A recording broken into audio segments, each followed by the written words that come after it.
బంగాళదుంప 100 గ్రాములు తీసుకుంటే 97 క్యాలరీల శక్తి.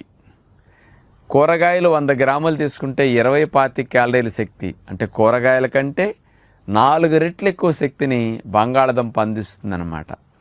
అంటే 4 టైమ్స్ క్యాలరీస్ ఎక్కువ కాబట్టి కార్బోహైడ్రేట్స్ ఎక్కువగా ఉంటాయి.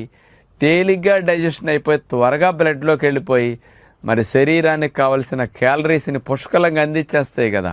అందుకని బాడీ త్వరగా మళ్ళీ ఆహారం కావాలనే డిమాండ్ లేకుండా మాకు రిజర్వ్లో బోల్డ్ ఉంది, నువ్వు అప్పుడే తినొద్దు అని కూడా ఎక్కువ క్యాలరీస్ ఉన్న ఫుడ్ అట్లా వెళ్ళినప్పుడు ఒక విధంగా ఆపే ప్రయత్నం చేస్తుందన్నమాట, ఆకలి లేకుండా చేసేసి. ఇది అందరికీ తెలిసిందే. రెండవ సైంటిఫిక్ రీజన్ ఏమిటంటే బంగాళాదుంపను తిన్న తర్వాత అందులో ఉండే ఒక కెమికల్ కాంపౌండ్ ఏమిటంటే పొటాటో ప్రోటీనేజ్ ఇన్హిబిటర్ 2 అనేది ఇందులో ఉంటుందన్నమాట.